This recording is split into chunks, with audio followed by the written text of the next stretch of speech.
try to take advantage of that. And if you're ready, they'll expose themselves and you can fatally wound that enemy. Take them down. You look at this world, read the news, just enough time to see what's happening and not get depressed. You say, dang, something's happening. Something's brewing. Somebody, as they say, be spoiling for a fight. So imagine if we were to wake up tomorrow morning. You say, is that possible? I say anything is possible. The impossible has happened time and time again through history. What if tomorrow morning you and I woke up to these headlines? Not just one headline, because things happen fast.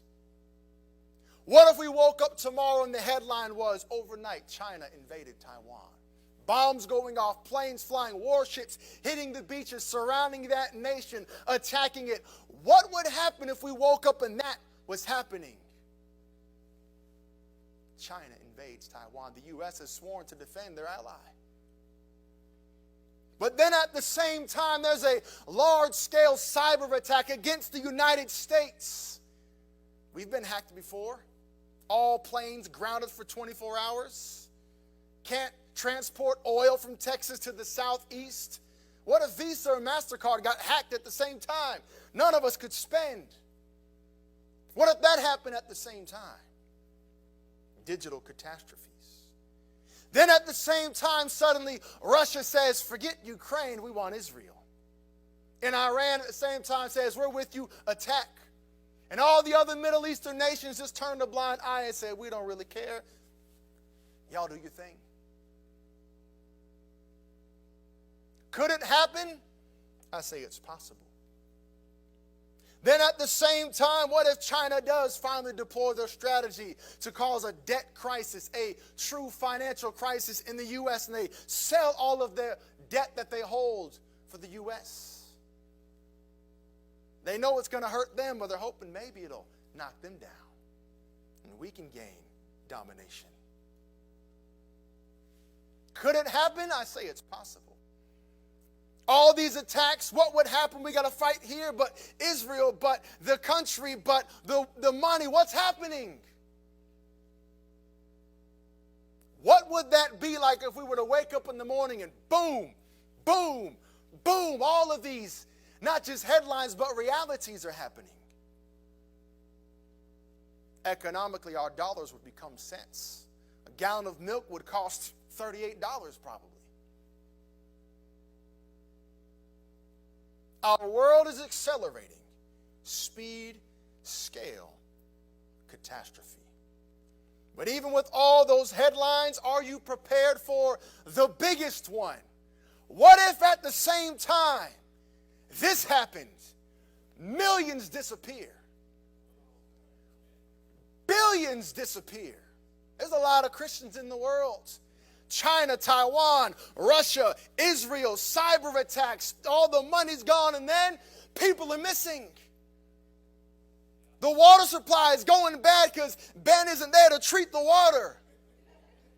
You try to call the police and half of them are gone. The politicians are, well, they all might still be here, but maybe if you were gone, I don't know. Teachers are missing. Plumbers are missing. Mechanics are missing. Doctors, nurses, vanishing from hospitals all at the same time. Patients gone. Children on the playgrounds. Parents pushing them in the swing. And it's an empty swing all of a sudden. That will happen. You'll be on Zoom calls with people. And you disappear into the backgrounds. Or they disappear into the backgrounds. People go driving by Victory Chapel, parking lot full of cars, and only a handful of people inside.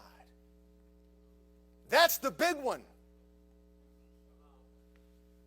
What would happen to society? Economies are not built on currency. They're built on productivity, on you and I going to work and providing and exchanging goods and services. What if millions of people disappeared? You want to see a financial crisis, that's the big one. The banks are not able to get money from the companies that they loan money to because the employees disappeared. Consumers disappeared. Airplanes falling from the sky. Cars crashing because the drivers are gone. Banks not able to collect on their debt because the businesses don't have revenue anymore. Companies become insolvent. Banks start collapsing. It descends into chaos. Dysfunction and anarchy quickly take over. A real physical war, cyber attacks, economic attacks. An act of God will cripple governments. They'll be unable to defend their borders, interests, and economies within 24 hours. Speed, scale, catastrophe. Question: which nations will suffer the most because of the rapture? Which nations will be positioned the best to assume world power after the rapture? You read Revelations, you wonder how it's possible. Well, remove all the Christians from the world. It's possible.